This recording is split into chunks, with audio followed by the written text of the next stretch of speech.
आज है 27 जून 2026 दिन शनिवार। नमस्कार, दिल्ली न्यूज में आपका बहुत बहुत स्वागत है। चलिए देखते हैं आज की 25 फटाफट काम की और महत्वपूर्ण बड़ी खबरों को। पर इससे पहले वीडियो को लाइक करना बिल्कुल न भूलें। दिल्ली में प्रॉपर्टी खरीदारों को राहत, घर खरीदते ही स्वतः नाम पर होगा बिजली कनेक्शन ट्रांसफर। दिल्ली में प्रॉपर्टी खरीदारों को बड़ी राहत देते हुए सरकार ने नई व्यवस्था लागू करने की घोषणा की है। अब संपत्ति की रजिस्ट्री पूरी होते ही बिजली कनेक्शन स्वतः नए मालिक के नाम पर स्थानांतरित हो जाएगा। इससे अलग से आवेदन और लंबी कागजी प्रक्रिया की जरूरत नहीं पड़ेगी। नई व्यवस्था का उद्देश्य नागरिकों को सुविधाजनक सेवाएं उपलब्ध कराना, पारदर्शिता बढ़ाना और सरकारी प्रक्रियाओं को सरल बनाना है। दिल्ली की झुग्गी बस्तियों के विकास पर 441 करोड़ खर्च करेगी सरकार, सीएम रेखा गुप्ता का ऐलान। दिल्ली के मुख्यमंत्री रेखा गुप्ता ने कहा कि सरकार झुग्गी झोपड़ी बस्तियों में रहने वाले लोगों को बेहतर बुनियादी सुविधाएं उपलब्ध कराने के लिए 441 करोड़ रुपए खर्च करेगी। इस राशि से सड़कों, नालियों, शौचालयों, पेयजल, स्ट्रीट लाइट और अन्य जरूरी नागरिक सुविधाओं का विकास किया जाएगा। मुख्यमंत्री ने कहा कि सरकार का लक्ष्य झुग्गी बस्तियों में रहने वाले लोगों के जीवन स्तर में सुधार लाना और उन्हें सम्मानजनक व सुरक्षित वातावरण उपलब्ध कराना है। दिल्ली में कटिया माफिया पर सख्ती, बिजली चोरी रोकने 5 इलाकों में चलेगा स्पेशल अभियान। दिल्ली में बिजली चोरी पर लगाम लगाने के लिए सरकार और बिजली वितरण कंपनी संयुक्त रूप से विशेष अभियान शुरू करने जा रही है। इस स्पेशल ड्राइव के तहत 5 संवेदनशील इलाकों में कटिया डालकर बिजली चोरी करने वालों के खिलाफ कार्रवाई होगी। अभियान के दौरान अवैध कनेक्शन हटाए जाएंगे, बिजली लाइन्स की जांच की जाएगी और दोषियों पर कानूनी कार्रवाई की जाएगी। अधिकारियों का कहना है कि बिजली चोरी से होने वाले नुकसान को कम करने और उपभोक्ताओं को निर्बाध बिजली आपूर्ति सुनिश्चित करने के उद्देश्य से ये अभियान चलाया जा रहा है। यूसीसी विधेयक का मसौदा अंतिम चरण में, दिल्ली बैठक के बाद सरकार को जल्द सौंपी जाएगी रिपोर्ट। मध्य प्रदेश में समान नागरिक संहिता लागू करने की दिशा में बड़ा कदम उठाया गया। नई दिल्ली में यूसीसी समिति की अहम बैठक में विधेयक के अंतिम प्रारूप पर विस्तृत चर्चा हुई। समिति ने विवाह, तलाक, उत्तराधिकार संपत्ति, पारिवारिक कानूनों से जुड़े प्रावधानों की समीक्षा की। मसौदा अब अंतिम चरण में है और जल्द ही राज्य सरकार को रिपोर्ट सौंपे जाने की संभावना है। नीट लीक पर कांग्रेस का बड़ा ऐलान, शिक्षा मंत्री के इस्तीफे के लिए 40 दिन का राष्ट्रव्यापी आंदोलन। नीट पेपर लीक विवाद को लेकर देश की राजनीति गर्मा गई। कांग्रेस ने केंद्र सरकार पर दबाव बढ़ाते हुए केंद्रीय शिक्षा मंत्री धर्मेंद्र प्रधान के इस्तीफे की मांग को लेकर 40 दिनों के राष्ट्रव्यापी आंदोलन का ऐलान किया है। पार्टी 30 जून से देश भर में जनसंपर्क अभियान, विरोध प्रदर्शन और सार्वजनिक चर्चाएं आयोजित करेगी। कांग्रेस का आरोप है कि परीक्षा में कथित अनियमितताओं से लाखों छात्रों का भविष्य प्रभावित हुआ और सरकार जवाबदेही से बच रही है। एनसीईआरटी की नवी किताब में आपातकाल का अध्याय, छात्रों को पढ़ाया जाएगा लोकतंत्र का अहम दौर। एनसीईआरटी ने कक्षा 9वीं की सामाजिक विज्ञान के नई पाठ्य पुस्तक में 1975 से 77 के आपातकाल को प्रमुखता से शामिल किया। नए अध्याय में आपातकाल लागू होने की परिस्थितियों, मौलिक अधिकारों पर लगे प्रतिबंध, प्रेस सेंसरशिप, राजनीतिक गिरफ्तारियों और लोकतांत्रिक संस्थाओं पर पड़े प्रभाव का उल्लेख किया गया है। किताबों का उद्देश्य छात्रों को भारतीय लोकतंत्र के इस महत्वपूर्ण दौर से परिचित कराना और संविधान, नागरिक अधिकारों और लोकतांत्रिक मूल्यों की समझ विकसित करना बताया गया है। अयोध्या में केजरीवाल का हमला, चंदा चोरी एफआईआर को दिखावा बताया, बड़े लोगों को बचाने का आरोप। अयोध्या दौरे पर पहुंचे आम आदमी पार्टी के प्रमुख अरविंद केजरीवाल ने चंदा चोरी मामले में दर्ज एफआईआर को महज दिखावा करार दिया। उन्होंने आरोप लगाया कि जांच का उद्देश्य असली दोषियों तक पहुंचना नहीं बल्कि बड़े और प्रभावशाली लोगों को बचाना है। केजरीवाल ने कहा कि मामले की निष्पक्ष और पारदर्शी जांच होनी चाहिए ताकि सच्चाई सामने आ सके। दिल्ली की यमुना बाजार में ओजोन एक्शन, डीडीए ने तोड़ी अवैध प्रॉपर्टीज, घर खाली करने का आदेश। दिल्ली के यमुना बाजार में डीडीए ने ओजोन अभियान के तहत अवैध निर्माणों पर बुलडोजर कार्रवाई की। भारी पुलिस बल की मौजूदगी में अतिक्रमण हटाया गया और प्रभावित परिवारों को घर खाली करने के निर्देश दिए गए। अधिकारियों के अनुसार ये इलाका यमुना के संरक्षित बाढ़ क्षेत्र में आता है, जहां निर्माण प्रतिबंधित है। प्रशासन ने लोगों से नजदीकी शेल्टर होम में जाने की अपील की। मुहर्रम के चलते एमएमजे अस्पताल की ओपीडी आज 11 बजे तक बंद। मुहर्रम के मद्देनजर एमएमजे हॉस्पिटल की ओपीडी शुक्रवार सुबह 11 बजे तक संचालित की गई, जिसके बाद सेवाएं बंद कर दी गई। ओपीडी बंद होने से बड़ी संख्या में मरीज इमरजेंसी विभाग पहुंचे, जहां इलाज के लिए भीड़ बढ़ गई। अस्पताल प्रशासन ने बताया कि आवश्यक चिकित्सा सेवाएं और आपातकालीन उपचार सामान्य रूप से जारी रहे। मरीजों और परिजनों को असुविधा से बचाने के लिए इमरजेंसी विभाग में अतिरिक्त व्यवस्था की गई। गाजीपुर लैंडफिल पहुंचे मंत्री आशीष सूद। 31 जुलाई तक कचरा निस्तारण की रफ्तार बढ़ाने के निर्देश। आशीष सूद ने दिल्ली के गाजीपुर लैंडफिल साइट का निरीक्षण कर कचरा निस्तारण कार्य की समीक्षा की। उन्होंने अधिकारियों को 31 जुलाई तक कचरा प्रसंस्करण और निस्तारण की रफ्तार बढ़ाने के निर्देश दिए।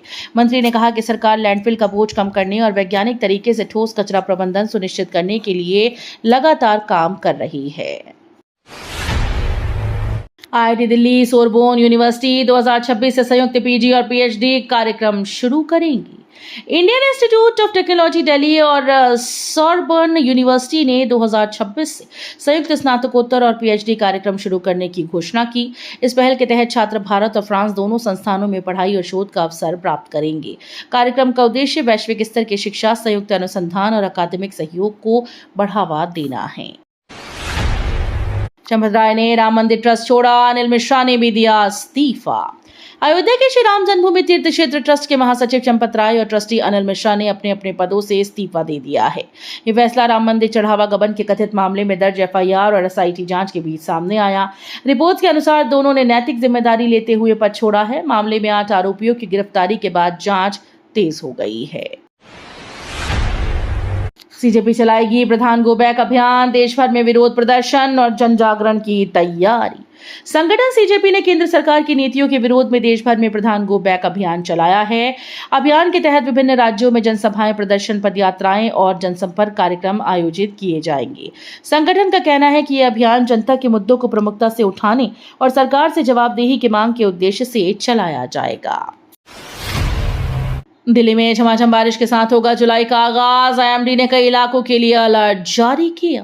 दिल्ली एनसीआर में जुलाई की शुरुआत तेज बारिश के साथ होने की संभावना है। भारत मौसम विज्ञान विभाग ने राजधानी और आसपास के क्षेत्रों के लिए बारिश, गरज चमक और तेज हवाओं का अलर्ट जारी किया। मौसम विभाग के अनुसार अगले कुछ दिनों तक रुक रुक कर बारिश का दौर जारी रह सकता है, जिससे तापमान में गिरावट और उमस से राहत मिलेगी। सांसद विधायकों के मामलों की सुनवाई अब नए जज करेंगे। 1 जुलाई से बदलेगी जिम्मेदारी।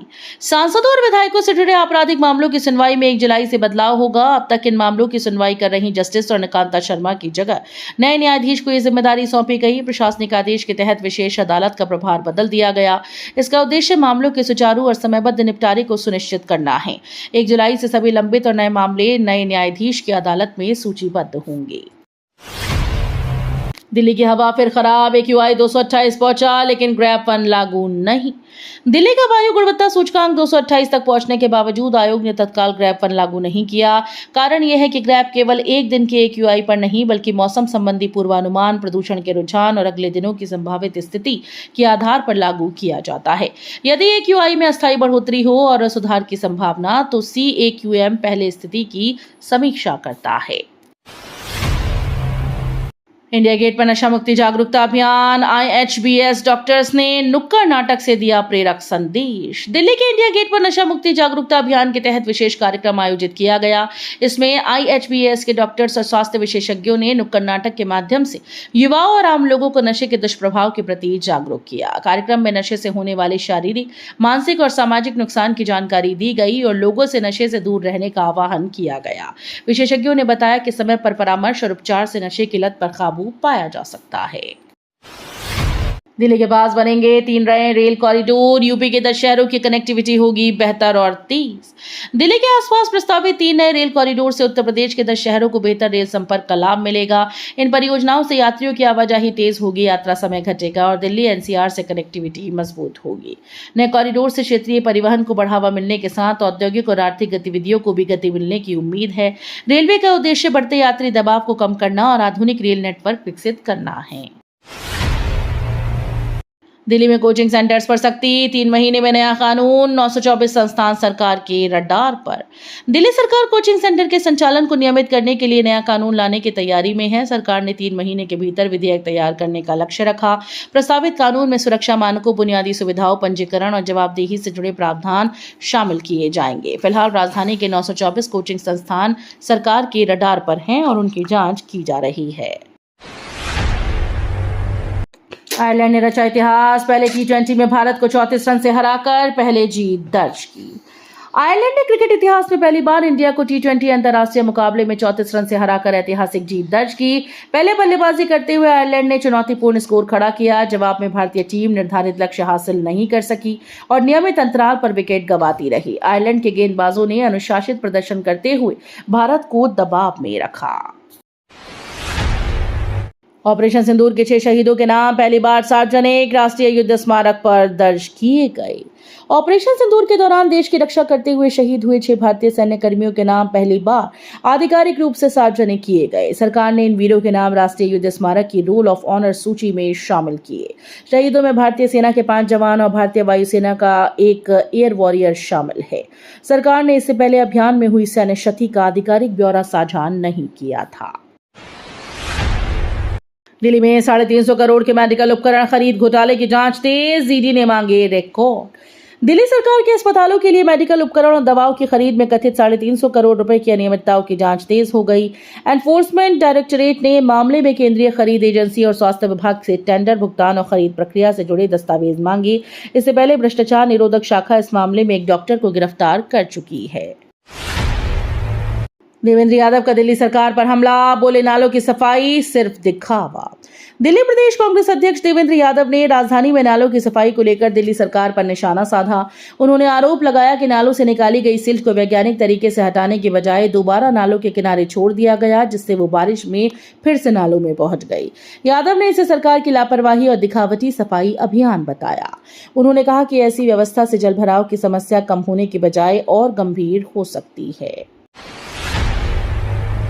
दिल्ली में जहरीली गैस से 3 मजदूरों की मौत, सेप्टिक टैंक की सफाई के दौरान हुआ दर्दनाक हादसा। दिल्ली में एक फैक्ट्री के सेप्टिक टैंक की सफाई के दौरान जहरीली गैस की चपेट में आने से 3 मजदूरों की मौत हो गई। सभी मजदूर टैंक की सफाई के लिए अंदर उतरे थे, तभी दम घुटने से वे बेहोश हो गए। सूचना मिलने पर पुलिस और दमकल कर्मियों ने रेस्क्यू अभियान चलाकर तीनों के शव बाहर निकाले। घटना के बाद पुलिस ने मामला दर्ज कर जांच शुरू कर दी। फोर्टिस अस्पताल पर लापरवाही के आरोप, शुरुआती जांच में मिली कई अनियमितताएं। दिल्ली के फोर्टिस अस्पताल पर इलाज में कथित लापरवाही के आरोपों के बाद स्वास्थ्य विभाग की शुरुआती जांच में कई अनियमितताएं सामने आईं।